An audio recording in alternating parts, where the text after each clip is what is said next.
I'd like to do a little bit of a comparative review for you between the, let's get the screen up here. We've got screens that keep going off.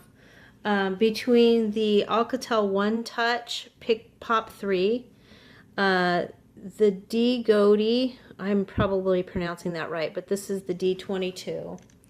This is the same brand, the Xgody, and this is the Y19. And then this is the Samsung Galaxy Note 4. So all these phones are fairly new except for this one. This one came out in 2014. But I just wanted to, they're all going off now. I just wanted to give you kind of a compare and contrast between all of these so that you can maybe make a more educated decision when you're buying a cell phone. So I have this little cheat sheet out here that I made for myself, and there's actually 5 phones on this one. I also included the Galaxy S8 Plus, which is comparable in size to all of these, but just to kind of give you a idea of where phones shake out quality-wise. So as you see, it starts with the low end on this side and it gradually works up, and then I do not have the S8 yet. The S8 came out in 2017. This one came out in 2014. These two are both this year, 2017, and this one was last year at 2016. And all of these are larger size screens. There are a lot of phones out there now that have these large screens, and I actually prefer having the large screen personally, just because they're easier to see, I think. There we go. So as of right now, this phone runs $79, this phone runs $127, this one runs $140, and this one runs, still, even being as old as it is, $270. And then the Samsung S8 Plus, right now an unlocked phone would go for $778. So that's quite a big increase from these other two phones, this one being only $79 and this one only being $127.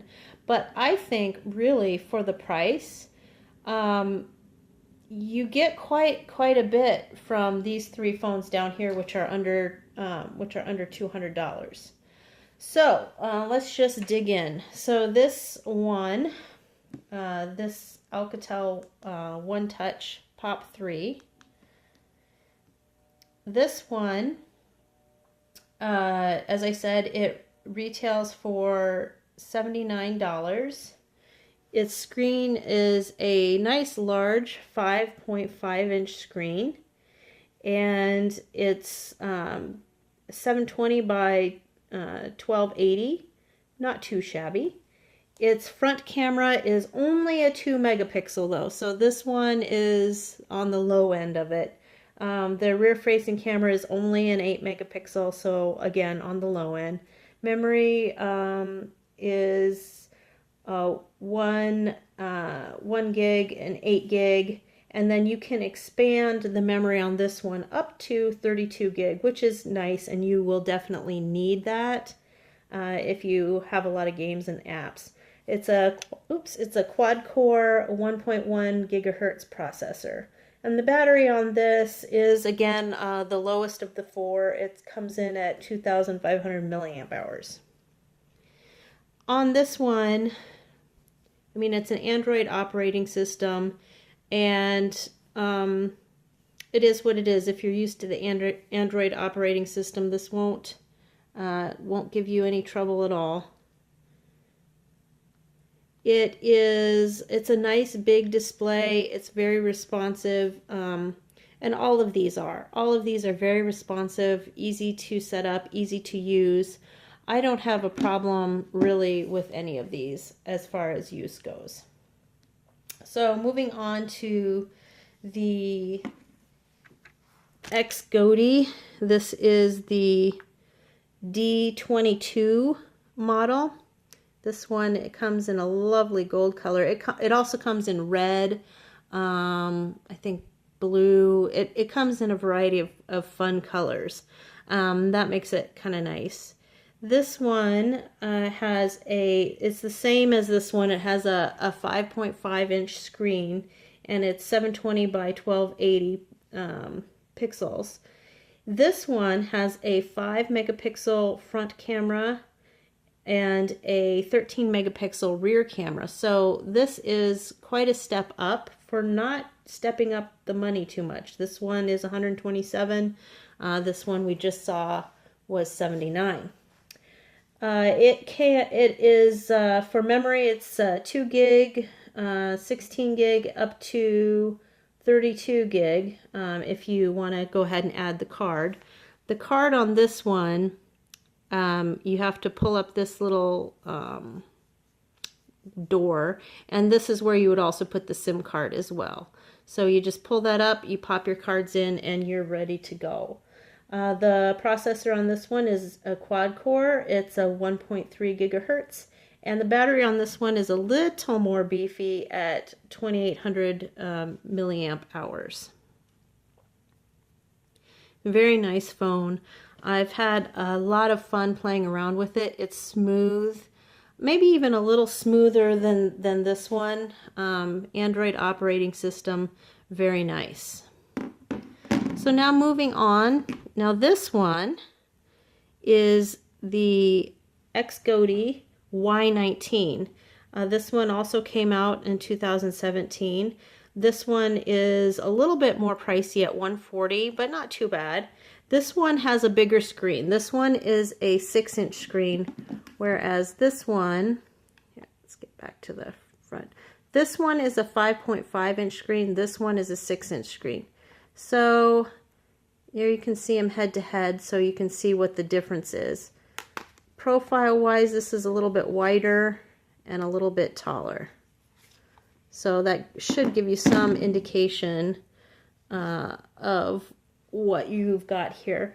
This one is also a 720 by 1280 pixels, 5 megapixel front, 13 megapixel rear, but then it says it gives you an extra 3 megapixel resolution if you're using the flashlight. So just a slightly better camera. This one is also 2 gigabyte, 16 gigabyte with up to 32 gig expandable. And again, this one is the same. It has a little window door thing that you pull out, and your SD card and your SIM card go in there, and then it just slides in easy peasy like that. This one has a quad core 1.3 gigahertz processor, just like the one we just saw, and the battery is the same, 2800 milliamp hour. So now I thought it would be interesting to compare with these three, which I consider budget phones, what a flagship phone is like. Now this phone is my Note 4. I've had a Note 4 since pretty much it came out in 2014. So I've had this is my primary phone that I use. And I don't know if I'm going to upgrade to the Samsung S8 or the Samsung Note 8, but for now this is going to be my phone. So it's important to note that this phone is the 2014 model. So this is a 3-year-old, almost 4-year-old phone. And yet an unlocked version of this still retails for $270. So that tells you that when Samsung made this phone, they did a good job. This phone has some features, obviously, that these don't. Most notably, it comes with an S Pen. I don't actually use the S Pen a whole lot, though, so I don't know if you would think that is so great. The screen size on this is 5.7 inch, so just it's in between the size of these two. And the resolution on this is better than all three of these. It's 1440 by 2560. Camera on this, it only has a 3.7 megapixel front camera, so not quite as good as these, and it has a 16 megapixel rear. As far as memory goes, it's got a 3 gig, 32 gig internal, and you can expand this one up to 64 gig. This I want to point out though. I actually have a 128 gig card stuck in here and it works just fine. So I thought, well, let's see if I can up the memory on these. Even though they say that these, you can only add a 32 gig card, I thought, let's give it a shot. So I popped a 128 gig card in each of these. Nope, does not work at all. So that was interesting to me that I could get the 128 gig to work on this phone, even though it's only rated for 64, and it would not even go with these three. So interesting little fact if you want to do some experimenting on your own. This one has a respectable quad-core 2.7 gigahertz processor, and the battery on this is more beefy at 3220 milliamp hours. Now, when you compare all of these to the latest, greatest flagship phone, which would be the Samsung S8 Plus, that blows all of these out of the water, but it's also a lot more expensive. This one is the most expensive on this table right here at $270, but the S8 is going to be $778. So that is quite a chunk out of your pocketbook. But what you would get for that is it's got the largest screen of any of these at 6.2 inches. The resolution is slightly better than this one at 1440 by 2960. It's got an 8 megapixel front camera, a 12 megapixel rear camera.